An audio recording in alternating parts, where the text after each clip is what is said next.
How to command respect instantly. Machiavellian psychology. Respect takes shape before anyone speaks.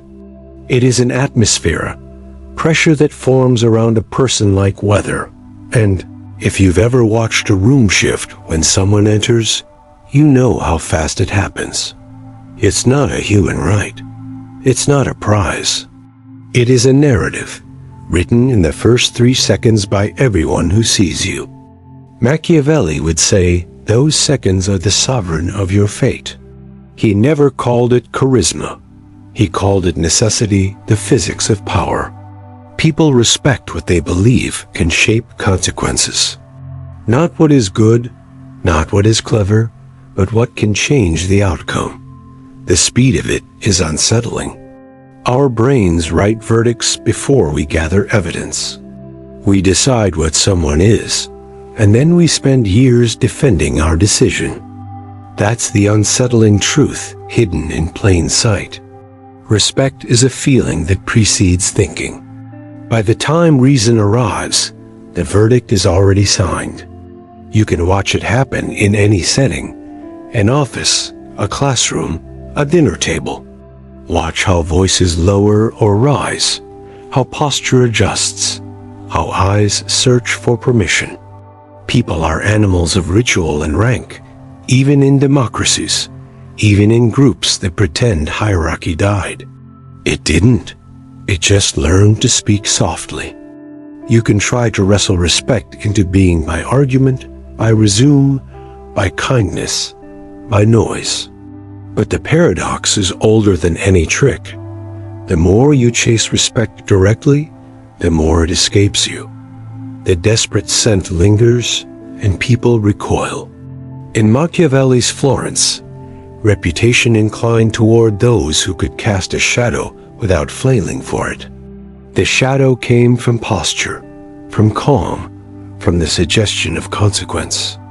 He watched this firsthand. He saw men with prettier words collapse in front of men with colder stillness.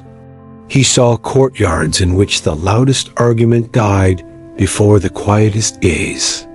He noted an old, dangerous principle. The face is a mask, and the mask is a tool.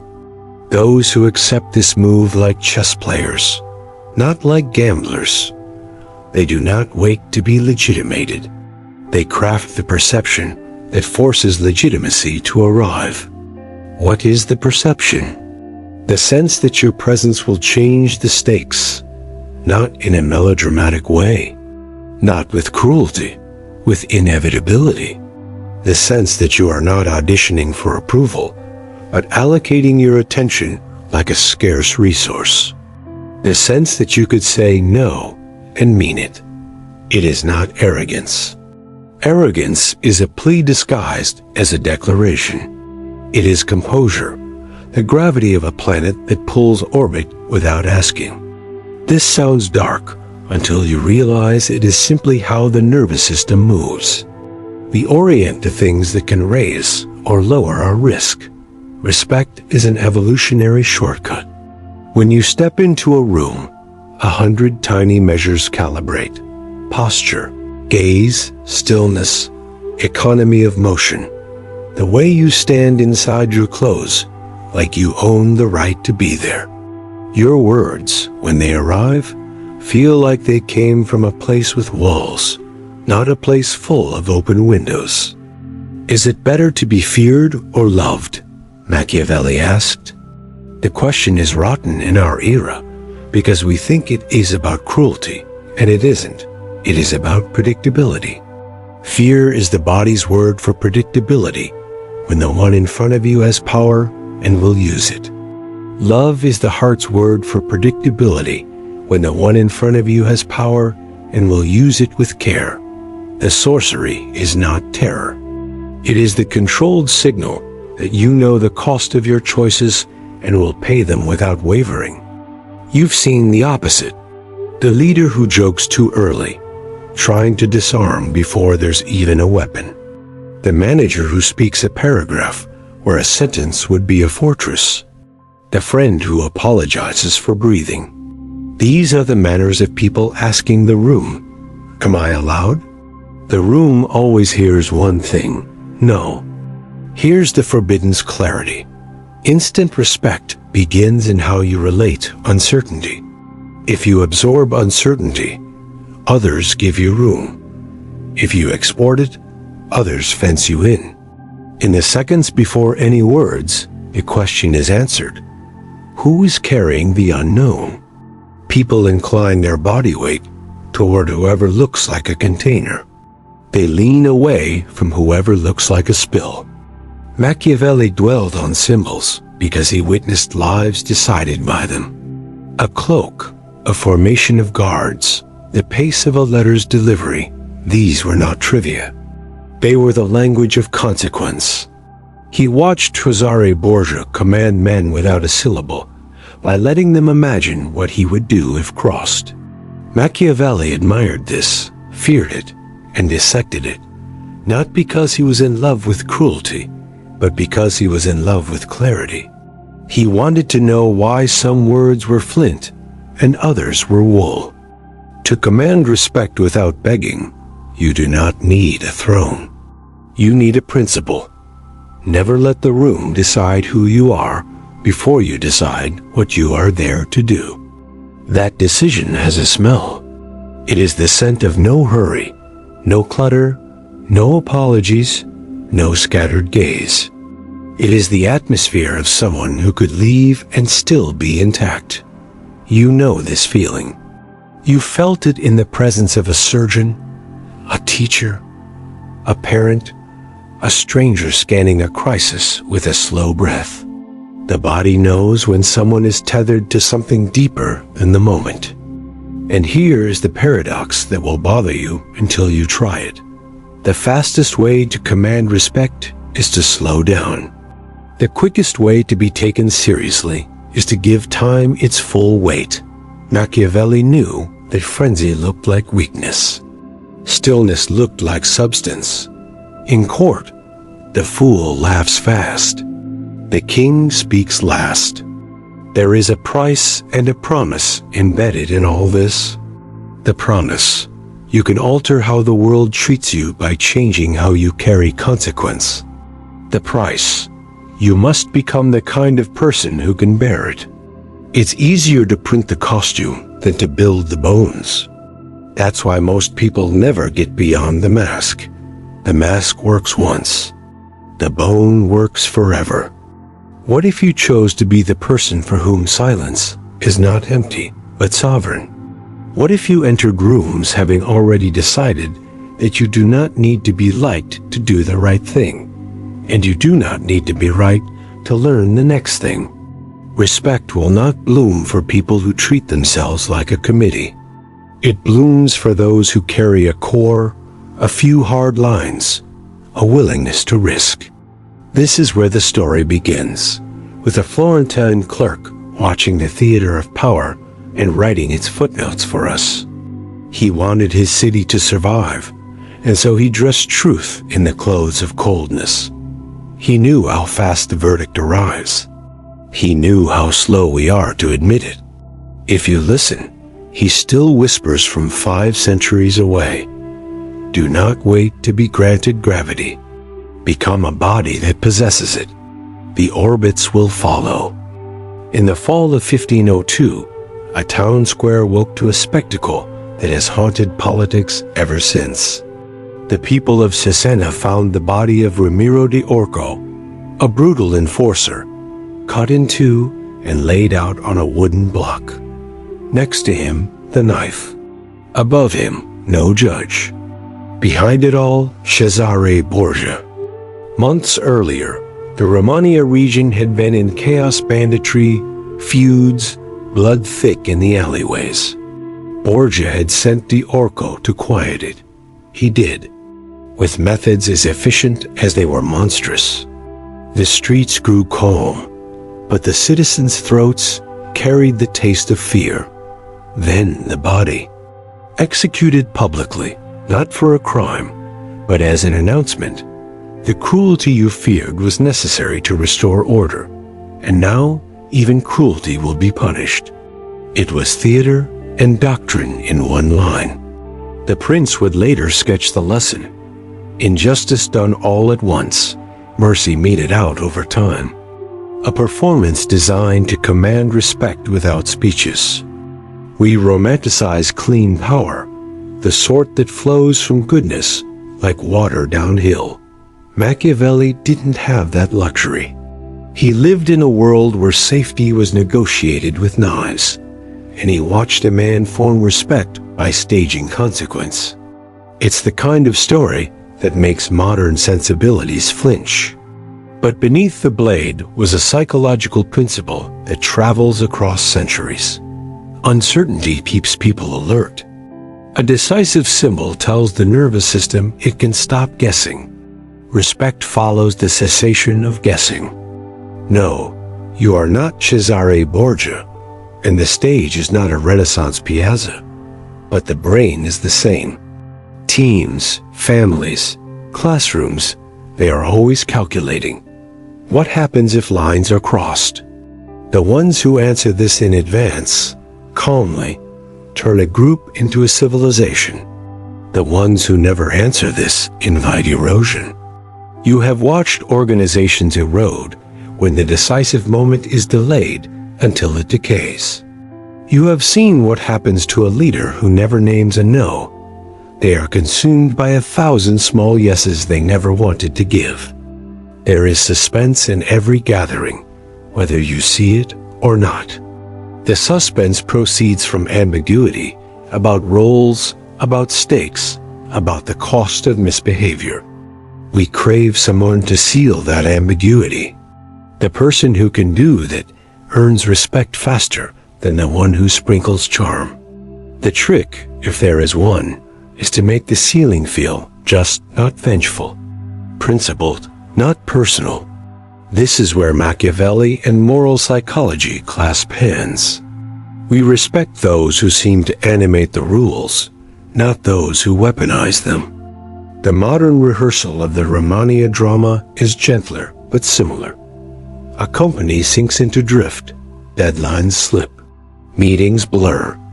One talented, corrosive employee distorts the room. Everyone complains in private. The new leader listens, unmoved. And then, without performance or apology, the leader removes the corrosive star, not out of anger, out of hygiene.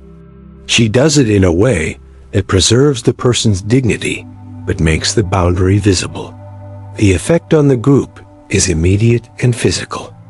Attention, posture, even the light shifts. Suddenly, everyone knows the cost of erosion. Suddenly, the leader exists not as a colleague, but as a consequence. It would be easy to confuse this with domination. It is not. Domination wants humiliation, needs witnesses to someone's collapse. Respect is allergic to that. The psychological engineer is simpler. The leader is communicating that a shared space has laws and that those laws aren't seasonal. Stability becomes an offering, not a threat. People stop watching the adults fight. They start doing the work. They don't trust her because she is feared. They trust her because they can predict her. Machiavelli writes like a doctor describing a fever. He does not moralize the sweat. He records it. If you read him with a cold eye, you'll notice the rhythm. He prefers early sharpness to endless edge. He treats uncertainty as poison. This isn't cruelty. It's triage. The longer a wound is left open, the more infected the body becomes. Conversely, the faster it is cleaned, the less memory it leaves. Respect tends to grow where pain is short and purpose is long. Suspense builds in silence, and the people who command rooms play silence like an instrument. Notice the ones who pause after a question, as if pulling up water from a well, not as if stalling for time. Notice how they anchor themselves physically instead of swimming in their gestures. Notice the economy of their words. This isn't affectation, it's architecture. The body is telling a story. We are not in free fall. We are in a structure. The beams will hold. The hidden forces are biological. Thin slice research tells us humans draw broad conclusions from slivers of behavior. We infer competence from posture, trustworthiness from facial micro-movements, dominance from vocal timbre. You can fight this by insisting on fairness, but your brain didn't evolve to be fair. It evolved to be fast. Respect moves on fast currents. The moral choice is not to pretend you float above them. It is to ride them without lying. There is a tension here that a lot of people feel, but don't name. They fear that commanding respect requires becoming a character. Aloof, iron-jawed, emotionally armored. They fear that authenticity will be swallowed by theater. But remember, Borgia's blade was theater. Machiavelli's sympathy was for the audience. The point wasn't to glorify control. It was to inoculate a community against chaos. In a street with no laws, the tender die first. In the office with no standards, the earnest burn out. The mask, if chosen properly, protects the soul long enough for the soul to do its work. The suspense in your life may not be public executions or ceremonious firings. Maybe it's where your family never named the unspeakable rule. Maybe it's where your team performs politeness as a way to dodge a real disagreement. Maybe it's in your own head where you argue both sides until sleep never really arrives. You will not be respected by rooms that learn you can't decide. Decision is an amulet. It doesn't need to be loud. It needs to be real. Once people see that your decisions connect to a few steady principles, they exhale. Their nervous systems reward you, which returns us to a small, disquieting idea. People respect you to the degree that being around you lowers the chaos in their bodies. That's the theater that matters. If your presence reduces static, you'll collect reverence without asking. If your presence increases static, if your energy is a weather pattern of maybe, and sorry, and I didn't mean it, you will be liked like a puppy and ignored like a candle in a hurricane. Suspense craves resolution. Every room waits for someone to declare what game is being played and where the lines are drawn. The one who calls the game isn't necessarily the one with the biggest title. It's simply the one who behaves as if time belongs to them, as if attention is a tool, and as if the rules aren't a threat but a gift. Machiavelli would advise you not to confuse softness for kindness, and not to confuse sharpness for malice. He would say, resolve the suspense with as little blood as possible, and with as much certainty as necessary. The audience will call it respect. They won't even be sure why. Here is the turn that reframes everything. Respect is not about status. It is about prediction. We grant respect to people when our nervous system can predict their behavior under stress. We respect what we can model. We disrespect what we can't. The instant of instant respect happens because brains are fast actors in a slow play. In the first seconds, people search you for anchors. Anchors look like coherence. Your face and voice telling the same story. Your words and actions arranged on the same spine. Your attention and your values not arguing in public. When these align, respect arrives not as awe but as relief. The body says, I know what this person is. I know what will happen if pressure rises. That's the secret behind the aura we call authority. Authority is an answer to what happens when things go wrong. Take this into the humblest contexts. A teacher who commands a classroom doesn't do it by shouting. They do it by holding a pattern. They signal that disruptions will be handled in the same way every time. A pattern reduces the cognitive load for the group. Students, like citizens, hate guessing the mood of the law. By the second week, the teacher's mere presence tells a story. There is a scaffold here. The kids' bodies relax. Their respect isn't worship. It's gratitude for no longer juggling the unknown. Machiavellian psychology, when stripped of the costume jewelry, is less about deceit and design. It treats human perception like clay, capable of being shaped, not because we are stupid, but because we have to decide fast. The practical reframe is simple and unsettling. You can change how people orient to you by changing what they can forecast about you. Make yourself a steady pressure front. Become the person whose response to pressure is legible. Not perfect, legible.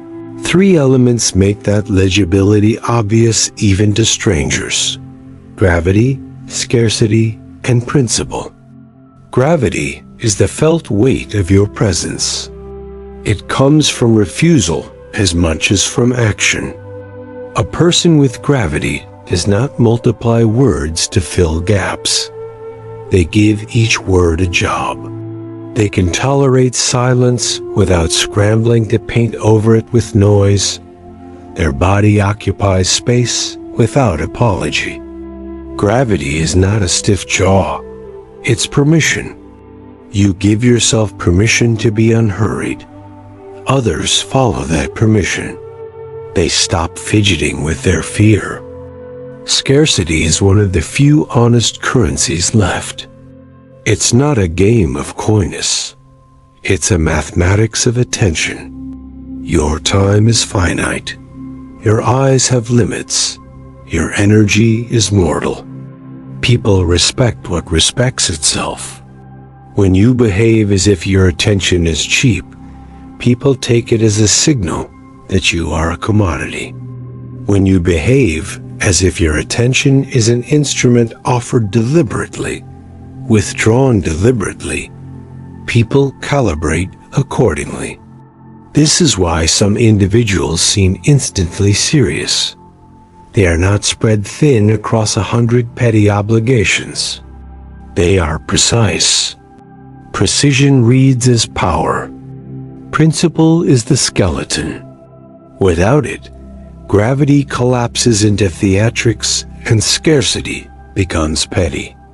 Principle is a small set of clear commitments that you do not rent out.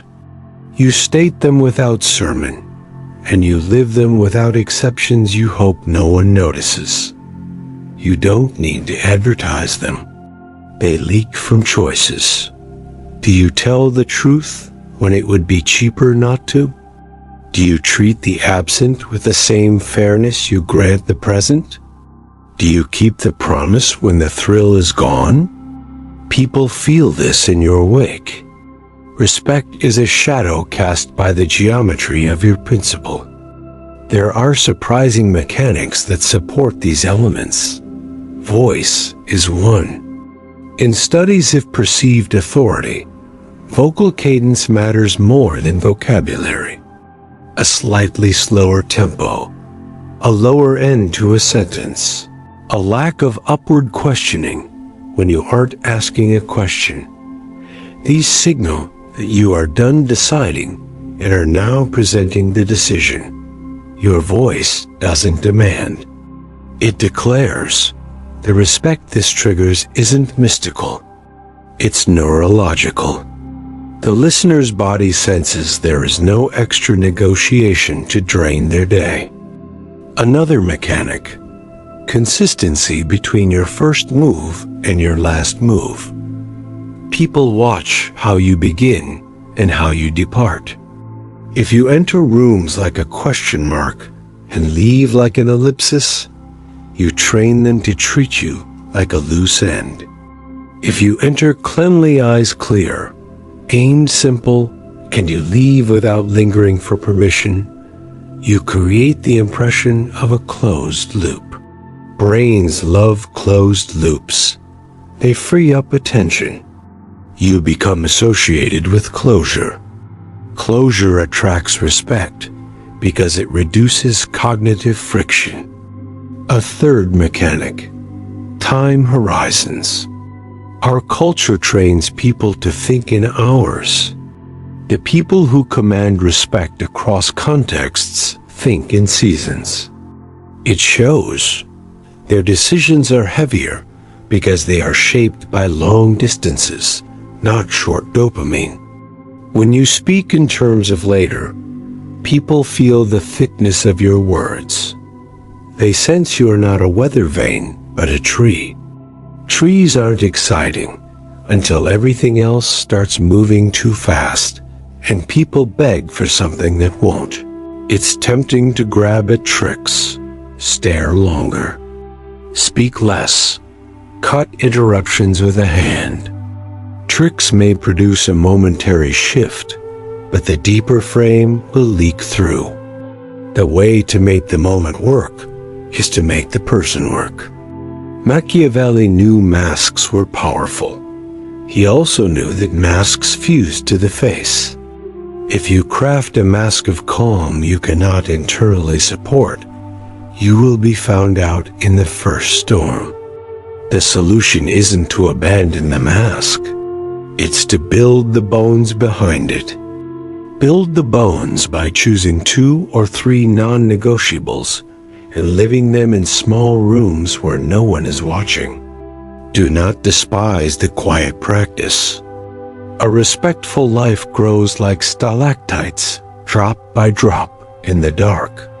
The instant you seek on the day of presentation is forged in the mornings you wanted to rush and didn't, in the hours you wanted to appease and didn't, in the moments where you had the perfect argument and chose the clean exit. There's an unsettling addendum: warmth. A lot of people believe respect and warmth are opposites. The research suggests the opposite. Competence without warmth breeds fear. Warmth without competence breeds affection. The combination of both produces trust, the most durable form of respect. Machiavelli might not have named it warmth, but he understood the theater of benevolence. When people believe you are both able and on their side, they relax into efficient obedience of their own free will.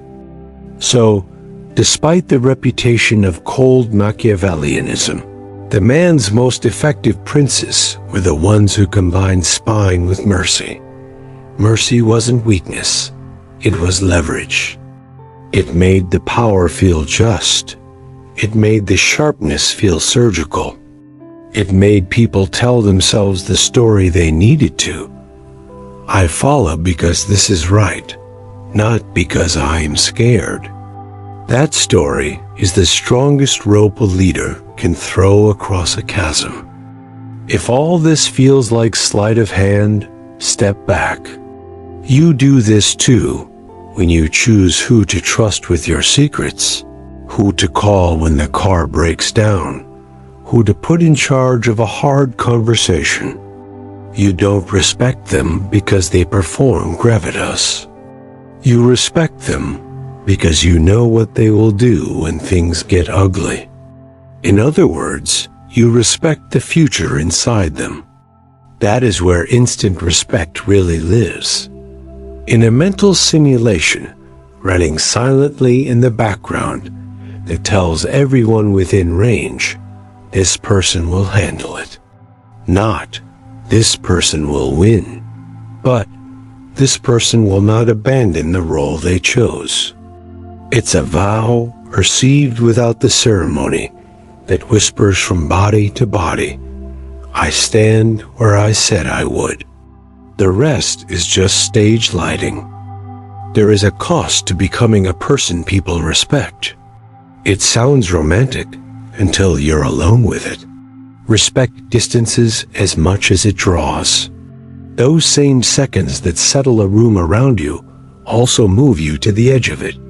People consult you, yes, but they protect you from their softness. They look to you, but they don't always look into you. The mask you built to carry consequence becomes a face other people will not try to peel. Machiavelli knew something of exile. After the Republic fell and the Medici returned, he was arrested, tortured, and then released to a farm outside Florence. In a letter, he described his evenings. He would wash the dirt of fields from his hands, change into a robe, and enter his study as if entering a court. There, he conversed with the ancients, and he wrote. The man famous for cold counsel wrote with a blue flame under his ribs. You can hear it in the sentence that hums through that letter. I am not ashamed to speak with them and to ask them the reasons for their actions. He was talking about respect in the absence of an audience. There is a loneliness to maintaining principle when no one is watching, when applause is not coming, when the outcome is uncertain. That loneliness is not a moral failing. It is a tax levied on those who refuse to let the world decide their center. You will pay it in the short term. In the long term, it pays you back in a currency, quieter than praise, self-respect. To command respect without crushing yourself, you must stay human. The temptation is to become mythology. Mythology is easy, always calm, never wrong, incapable of need. But the respect that follows mythology is brittle. People sense the lie in their bones.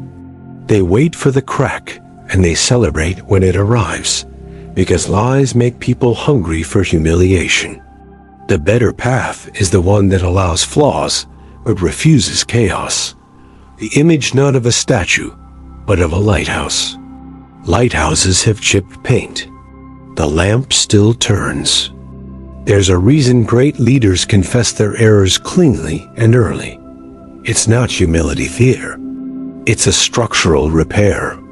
The confession says, I can carry my own contradictions without collapsing into them. The aftermath says, the system holds even when I wobble. This moves the respect from the person's ego to the person's reliability. And reliability is the only candle that doesn't burn people's hands. But the emotional gravity is larger than leadership. It's your father who never raised his voice, yet whom you feared disappointing. It's your grandmother who cut through family drama with 3 sentences and a pot of tea. It's your friend who looked at your worst mistake and said, this will not define you, and meant it. Respect is not a stadium. It's the quiet place where someone becomes a wall for a moment and absorbs the storm you are not designed to bear. To live like that, you must become intimate with fear. Not the fear of others, but your own. Fear of abandonment. Fear of being found out. Fear of being disliked.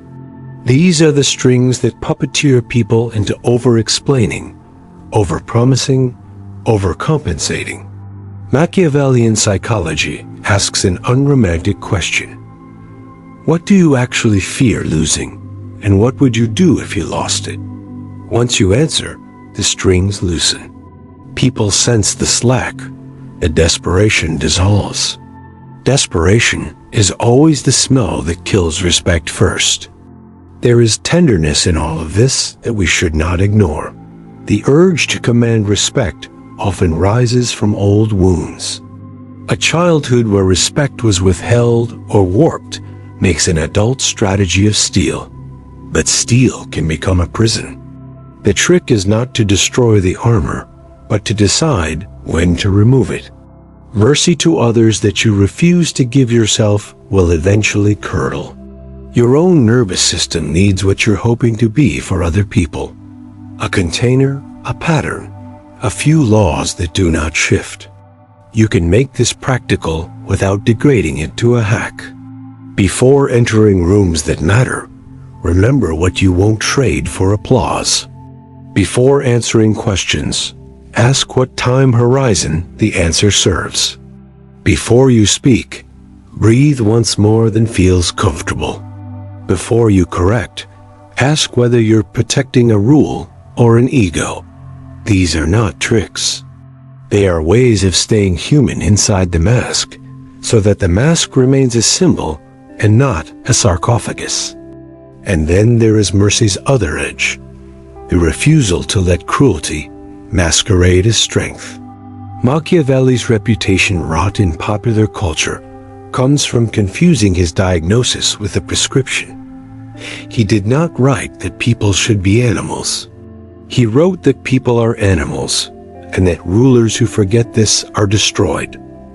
You live in a world that profits from confusion. Clarity is not cruelty.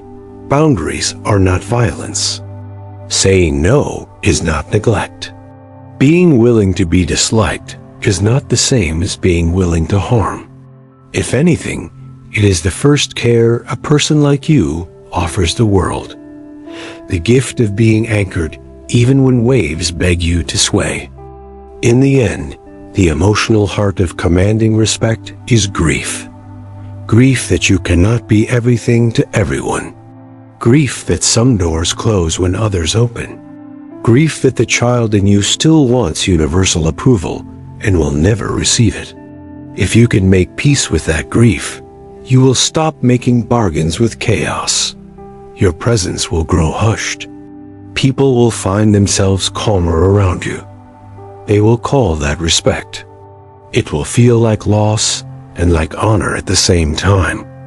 Imagine yourself years from now, remembering the turning point. Not the day you learned a trick, but the day you stopped negotiating with the part of you that begs.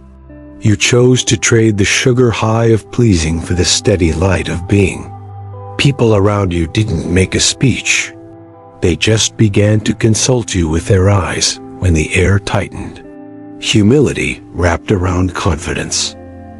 Warmth rested on competence.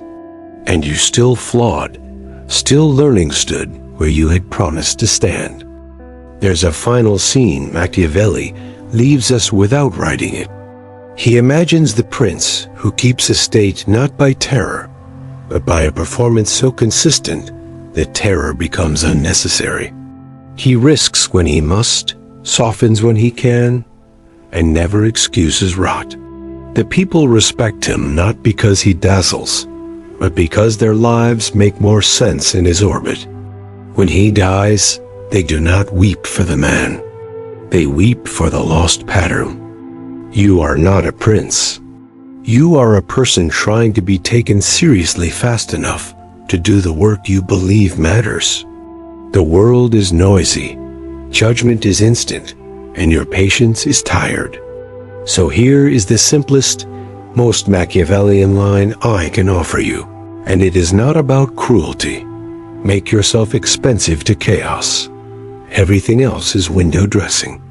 When chaos can't afford you, when it learns that your time is structured, your words are chosen, your principles are few and real, it goes elsewhere to feast. The rooms you enter will tune to the note you carry. The people in them will stand a little straighter, not out of fear, but out of relief. The speed at which respect forms won't change. What can change is the ingredient you give those seconds. Don't feed them glitter. Feed them substance. Walk in with a plan for the worst thing that could happen and a gentleness for the best. Don't raise your voice. Lower your uncertainty. Don't flicker for applause. Finish the sentence. Don't count the smiles. Count the promises you kept when no one saw you. People are watching, with senses older than speech. They will know. You will be tempted to become theatrical, to treat every room like a courtroom, every conversation like a test. That is how respect turns to exhaustion. Resist that. Save the full gravity for the moments that deserve it. The rest of the time, be ordinary on purpose. Laugh when you mean it. Ask about the day and then listen for the answer. You are not here to be a statue. You are here to be a steady person with a pulse. Humanity is not the enemy of respect. It is the condition that makes respect worth having. And yet, keep a few rights. Decide your pace. Choose the moment to speak. Protect your mornings so that your presence is not a performance, but a consequence of how you live. The instant respect others feel is a residue of long habits. You earn it in private first, where your reflection is the only audience, and the silence is the only judge. There will be days when you relapse into hurry, into jokes that patch a fear, into apologies that try to buy a peace you should not want. Do not panic. Return to the simple axis: gravity, scarcity, principle. If they feel like too much, hold one principle and let it pull the other two back into place. Count hours and seasons again.